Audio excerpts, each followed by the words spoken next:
The clinking of silverware against plates echoed through the dining room as our family gathered for another routine Sunday dinner.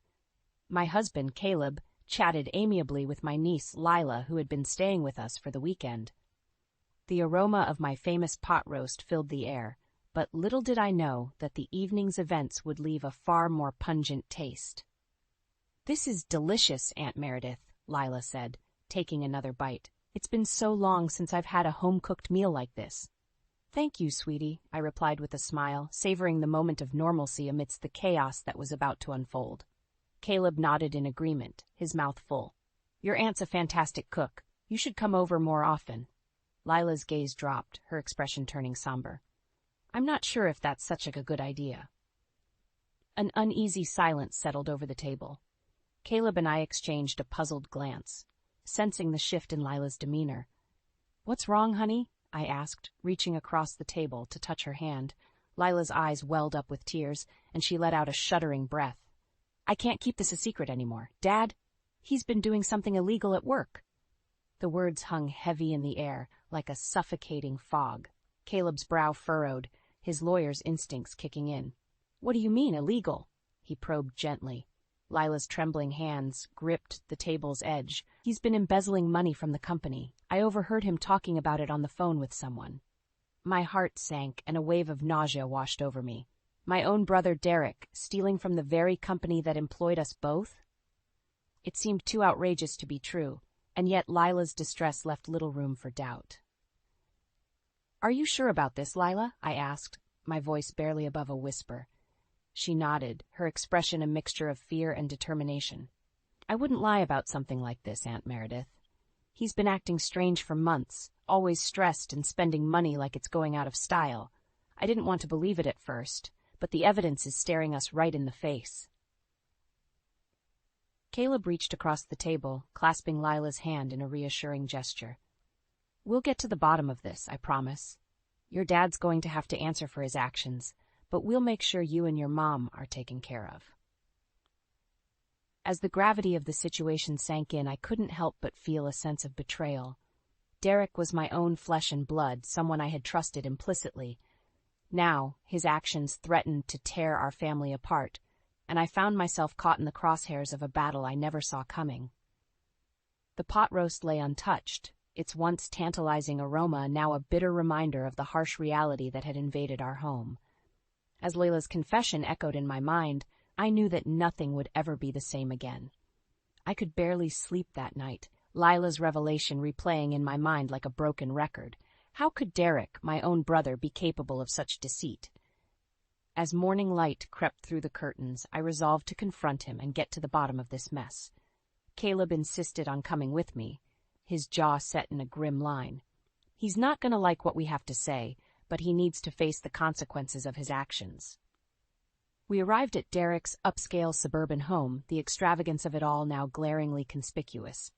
Caleb rang the doorbell, and after a few moments Derek answered, his face falling when he saw us. "Meredith? Caleb, what brings you two here so early?" he asked, eyes darting between us suspiciously.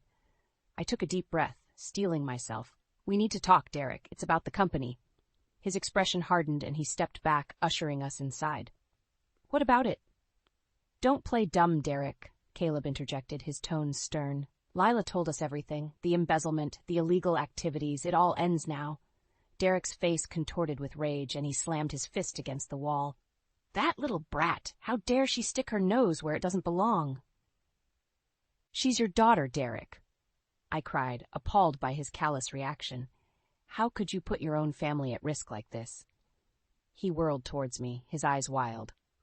"Don't you dare lecture me about family, Meredith. You have no idea what I've had to do to provide for all of you." "By stealing? By breaking the law?" Caleb's voice boomed, his composure fraying. "You've not only betrayed your company, but also your own flesh and blood." Derek let out a bitter laugh, shaking his head. "Says the man who made a career out of locking people up. You're no better than I am, Caleb." The tension in the room was palpable, like a coiled spring ready to snap. I placed a hand on Caleb's arm, silently pleading with him to remain calm. "We're not here to fight, Derek," I said, my voice trembling. "We just want the truth." Derek's shoulders sagged, and for a moment I thought I saw a flicker of remorse in his eyes. But just as quickly, it was gone, replaced by a steely resolve. "Fine, you want the truth?" he spat. "I did what I had to do to keep this family afloat. After the divorce, I was drowning in debt, and the company was my only lifeline. You think they would have cared if I went under? If Lila and her mother ended up on the streets?"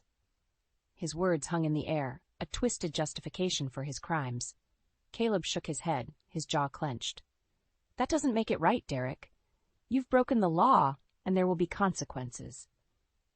Derek's eyes narrowed, and he took a step closer, his voice lowering to a menacing whisper. "You're not going to do anything, Caleb. Not if you know what's good for you and your precious little family." The veiled threat hung heavy between us, and I felt a chill run down my spine. In that moment, I realized that the brother I thought I knew was gone, replaced by a man consumed by greed and desperation. As we left Derek's house, the weight of his actions bearing down on us, I couldn't help but wonder if we had just opened Pandora's box, and what horrors might lie ahead. Derek's thinly veiled threat hung over us like a dark cloud as we left his house. Caleb's jaw was set in a grim line, his knuckles white from gripping the steering wheel. "That arrogant son of a—" he muttered under his breath, his words trailing off into a frustrated sigh. I placed a hand on his arm, trying to calm him. "Caleb, what are we going to do? He's not going to just roll over and admit his guilt."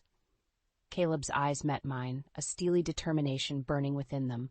"Then we'll make him.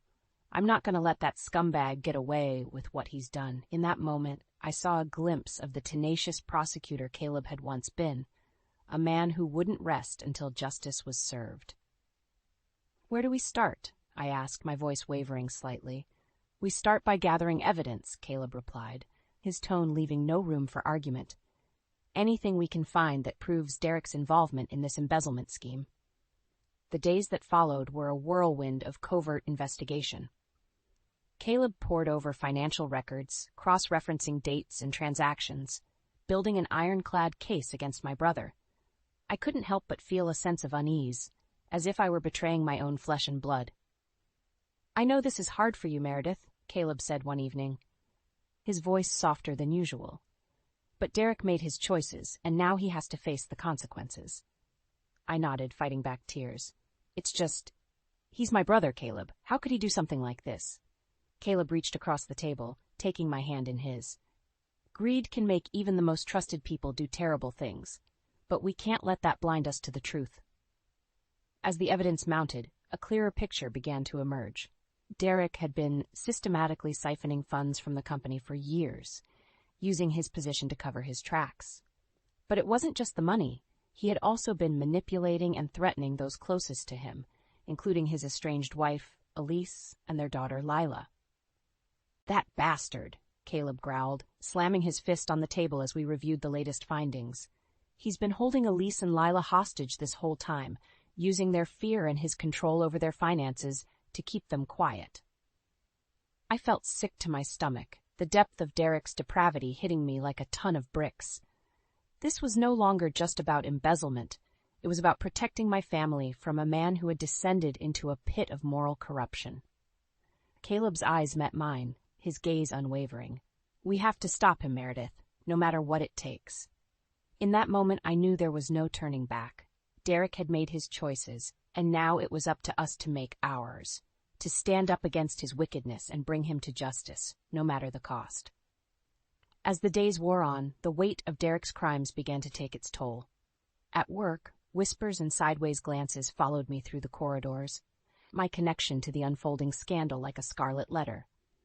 "How could you not have known, Meredith?" Janet, a coworker, asked one day, her voice dripping with judgment. I clenched my fists, biting back the urge to lash out. My brother's actions are his own. I had no idea he was capable of such deceit.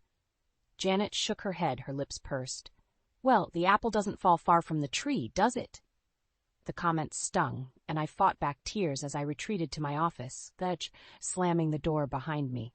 How dare she insinuate that I was somehow complicit in Derek's crimes? The ringing of my phone startled me, and I snatched it up, struggling to compose myself. "Hello? Aunt Meredith?" It was Lila, her voice trembling. "I need your help." My heart sank and a wave of dread washed over me. "What's wrong, honey?" "It's Dad," she choked out between sobs. "He found out I told you and Uncle Caleb everything. He's furious, and he's threatening to cut me off completely." I could feel the anger bubbling within me, a protective instinct kicking in. "That bastard," I growled. "Don't worry, Lila. We'll take care of this."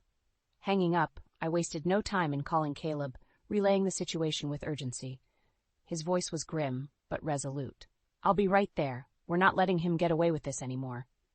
Within the hour, Caleb was at my office, his expression thunderous. He pulled me into a fierce embrace, and I could feel the tension radiating off him. "That son of a bitch has gone too far," he seethed. "Threatening his own daughter like that, it's unforgivable." I nodded, steeling myself for the confrontation to come. "We have to stop him, Caleb, before he hurts Lila or anyone else." The drive to Derek's house was a blur, my mind racing with a million different scenarios. What would we find when we got there? Would Derek be reasonable, or would his desperation drive him to new lows? The moment we stepped onto his doorstep, the air was thick with hostility. Derek flung open the door, his face contorted with rage. "What do you two want now?" he spat, his eyes darting between us. Caleb stepped forward, his stance unwavering. "We're here to put an end to your little charade, Derek. The threats, the manipulation, it all stops now." Derek's laughter was like nails on a chalkboard. "Or what? You'll throw me in jail? You don't have the guts, Caleb." In a flash, Caleb had Derek pinned against the wall, his forearm pressed against his throat. "Don't test me, Derek. I won't let you hurt my family anymore." The venom in Caleb's voice sent a chill down my spine, but I knew he was right. We had reached our breaking point, and there was no turning back. As Derek struggled against Caleb's grip, his eyes met mine, and in that moment I saw the true depth of his depravity. This was no longer the brother I had known and loved. This was a monster, consumed by greed and willing to crush anyone who stood in his way.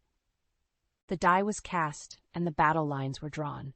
It was us against Derek, a fight for survival and redemption. And as I watched the two men grapple, I knew that no matter the outcome, our lives would never be the same again. The confrontation with Derek had been a stark wake-up call, a reminder that we were dealing with a man who had fully embraced his own depravity. As Caleb and I regrouped, the weight of the task before us seemed more daunting than ever. "We can't take him on alone," Caleb said, his brow furrowed in thought. "He's too desperate, too willing to cross any line to protect himself." I nodded, my mind already racing with possibilities. "What about Elise? She's been living under his thumb for years. She might be willing to help us bring him down." Caleb's eyes lit up, a glimmer of hope flickering in their depths. "That's brilliant, Meredith. If we can get her on our side, it'll be a major blow to Derek's defenses."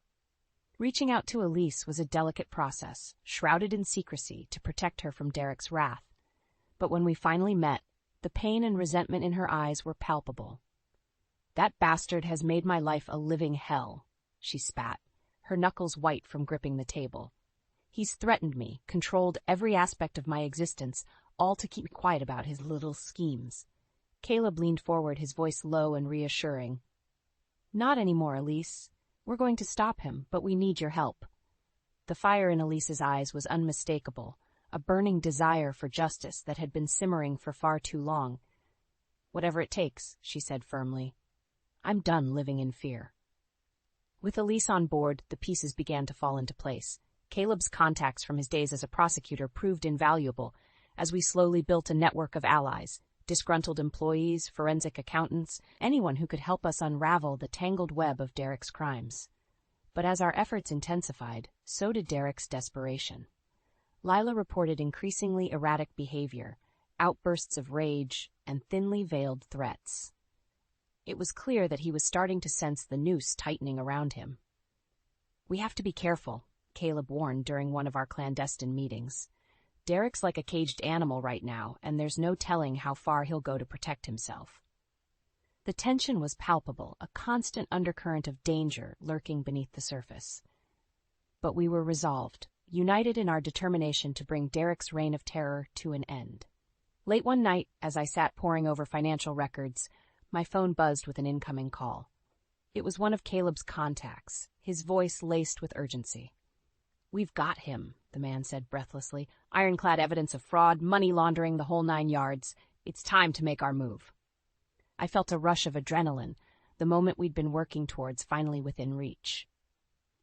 Quickly, I relayed the news to Caleb and our team, setting the wheels in motion for the final confrontation. As I looked around the room at the determined faces of our allies, I couldn't help but feel a sense of pride and gratitude. We had started this journey alone, but now we were a force to be reckoned with, a band of unlikely heroes united against a common enemy. Derek's downfall was imminent, and as we prepared for the final showdown, I knew that no matter the outcome, we had already won a victory. We had refused to cower in fear, and we had built a network of allies strong enough to take on even the most formidable foe. The stage was set, and the curtain was about to rise on the ultimate act of reckoning. Derek's reign of terror was coming to an end, and we were ready to face him head-on, armed with the truth and a resolve that could not be broken. The day of reckoning had arrived, and the air was thick with tension as we gathered in the conference room at Caleb's law firm. Elise sat beside me, her hands trembling slightly, while Lila fidgeted nervously in her chair. The weight of what was about to transpire hung heavy over us all. Caleb entered the room, a grim expression etched onto his face. "It's time," he said, his voice low and resolute. We followed him down the corridor, our footsteps echoing off the walls like a funeral march. As we approached the boardroom, the muffled sounds of raised voices filtered through the doors. Derek was already inside, surrounded by members of the company's board. Caleb paused, turning to face us. "Remember, no matter what happens in there, we stay calm and focused. This is our chance to bring Derek's reign of terror to an end, once and for all." With a deep breath, he pushed open the doors, and we filed into the room. Derek's eyes widened in surprise, his gaze flickering between us and the board members. "What is the meaning of this?" he demanded, his voice dripping with disdain. One of the board members, a stern-faced woman named Mrs. Whitmore, fixed him with a steely glare. "We've been made aware of some rather disturbing allegations against you, Mr. Reynolds. Allegations of embezzlement, fraud, and misconduct." Derek scoffed, his lips curling into a sneer. "Preposterous. These are nothing more than baseless accusations from disgruntled employees and family members with personal vendettas." Caleb stepped forward, a thick file clutched in his hand. "I'm afraid the evidence speaks for itself, Derek. Bank records, financial statements, eyewitness accounts. It all points to a systematic and calculated effort to siphon funds from this company for your own personal gain." The color drained from Derek's face as Caleb began presenting the damning evidence, each document and testimony like a nail in the coffin of his deceit. "You've been living a lie, Derek," Caleb said, his voice ringing out in the silent room. "And not just with this company, but with your own family as well." Elise rose to her feet, her eyes blazing with a mixture of pain and resolve. "He's right. For years, Derek has manipulated and threatened me, using our finances as a weapon to keep me silent about his misdeeds." Lila followed suit, her voice trembling but resolute. "He's even turned on me, his own daughter, when I discovered the truth about his crimes." Derek's eyes darted around the room, his carefully constructed facade crumbling before our eyes. "This is absurd," he sputtered, his face flushed with rage. "You have no proof, no concrete evidence." But Caleb was ready, producing a final damning piece of evidence. A recorded phone conversation between Derek and one of his co-conspirators, detailing the intricate web of fraud and money laundering. As the recording played, the silence in the room was deafening, a palpable sense of shock and disbelief hanging in the air. When the final words faded, Derek slumped back in his chair, defeated. The weight of his crimes had finally caught up to him, and there was nowhere left to run. Mrs. Whitmore cleared her throat, her gaze fixed on Derek with a mixture of disgust and disappointment. "In light of the overwhelming evidence presented here today, the board has no choice but to terminate your employment with this company, effective immediately." Derek's head snapped up, his eyes wild and desperate. "You can't do this. I built this company from the ground up." But his protests fell on deaf ears as the board members turned their backs on him, one by one. In that moment, I saw the true depth of Derek's fall, a once powerful man reduced to a pathetic, sniveling mess, his lies and betrayals laid bare for all to see. As security escorted him from the building, Caleb placed a reassuring hand on my shoulder. "It's over, Meredith," he said, his voice thick with emotion. "Justice has been served." I nodded, feeling a weight lift from my shoulders, but the victory was bittersweet. Derek's downfall had come at a great personal cost, tearing our family apart and exposing the darkest corners of human greed and depravity. But as I looked around at the faces of those who had stood by us, Elise, Lila, our allies in the shadows, I knew that we had emerged from this ordeal stronger, united by a shared commitment to truth and accountability. The path ahead would be long and difficult, but in that moment, I knew that we had taken the first steps towards redemption, towards healing the wounds that Derek had inflicted upon us all. The aftermath of Derek's downfall was a whirlwind of legal proceedings and media scrutiny. As the details of his crimes made headlines, Lila's testimony was equally damning, painting a picture of a man so consumed by greed and ambition that he was willing to sacrifice his own family on the altar of his desires. As the evidence mounted, Derek's arrogance slowly crumbled, his once boastful demeanor replaced by a sullen, defeated hunch. When the guilty verdict was finally read, a hush fell over the courtroom, the weight of the moment almost palpable. "Derek Reynolds, you have been found guilty on all counts," the judge intoned, his voice ringing out like a death knell. "In light of the severity of your crimes and the devastating impact they have had on countless lives, I hereby sentence you to 25 years in a federal penitentiary." The words hung in the air, a collective sigh of relief and vindication rippling through the room. Derek's face was ashen, his eyes vacant, as the reality of his situation finally set in. In the days that followed, Caleb worked tirelessly to ensure that Elise and Lila were provided for, securing a substantial divorce settlement and financial compensation for the years of anguish they had endured.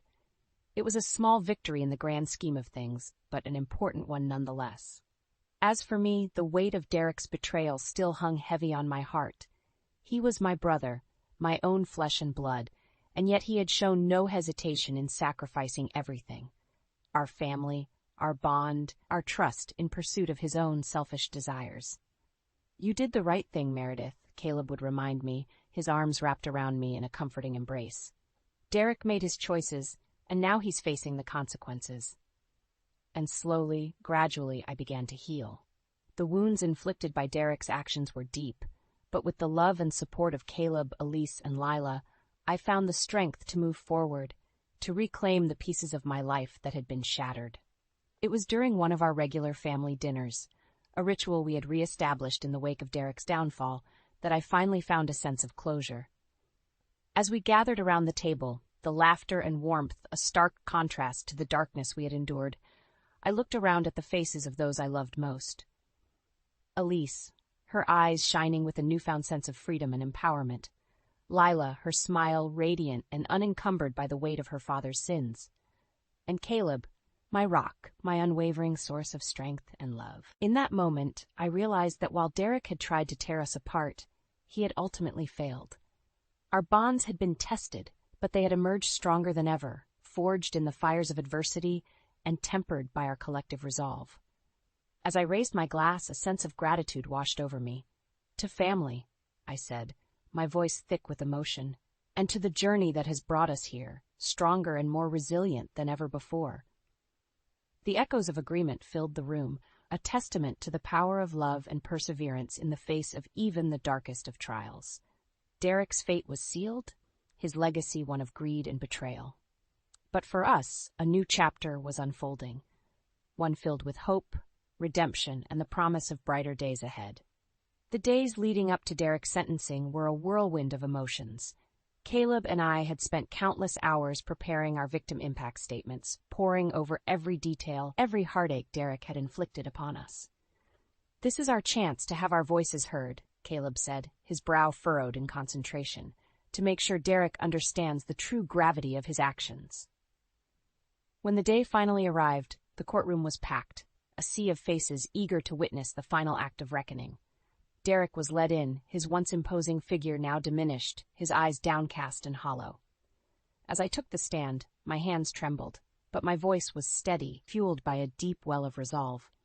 Derek Reynolds was once my brother, my own flesh and blood, I began, my words ringing out in the hushed courtroom. But the man who sits before us today is a stranger, a shell of the person I once knew and loved. I recounted the pain, the betrayal, the utter devastation Derek's actions had wrought upon our family, how his greed had nearly torn us apart, leaving scars that may never fully heal. You had everything, Derek, I said, my voice thick with emotion. A loving family, a successful career, a life that so many would envy. And yet, it wasn't enough. Your insatiable greed drove you to sacrifice it all, to burn every bridge and crush anyone who stood in your way. Derek's eyes remained fixed on the floor, his jaw clenched, but I could see the flicker of shame in his expression. When it was Caleb's turn, he did not hold back, his words lashing out like whips against Derek's battered ego. "You are a coward, Derek Reynolds," Caleb said, his voice dripping with disdain. "A selfish, manipulative coward who thought he could bend the world to his will, consequences be damned." He recounted the threats, the emotional and financial abuse Derek had inflicted upon Elise and Lila, his own daughter. "What kind of man does that?" Caleb thundered. "What kind of soulless monster preys upon his own family for personal gain?" Derek flinched, his hands balling into fists, but he remained silent, his head bowed in silent submission. As the judge handed down Derek's sentence, 25 years with no possibility of parole, a sense of finality settled over the courtroom. It was done.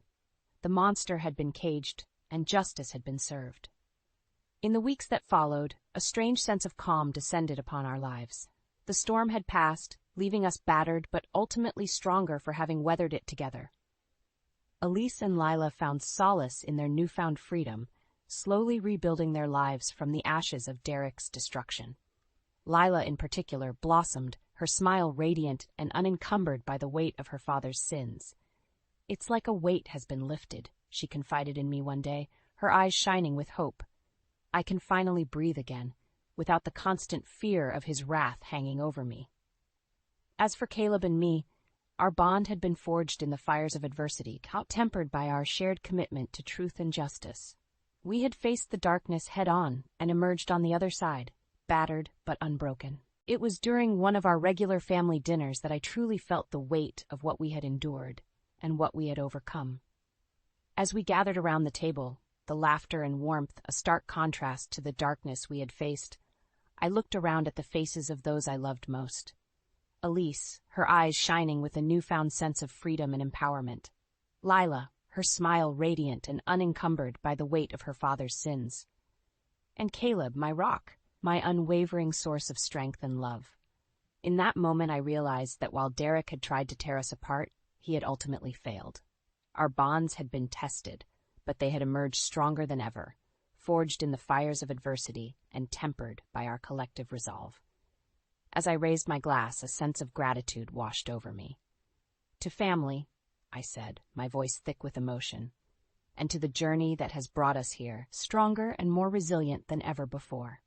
The echoes of agreement filled the room, a testament to the power of love and perseverance in the face of even the darkest of trials. Derek's fate was sealed, his legacy one of greed and betrayal. But for us, a new chapter was unfolding, one filled with hope, redemption, and the promise of brighter days ahead.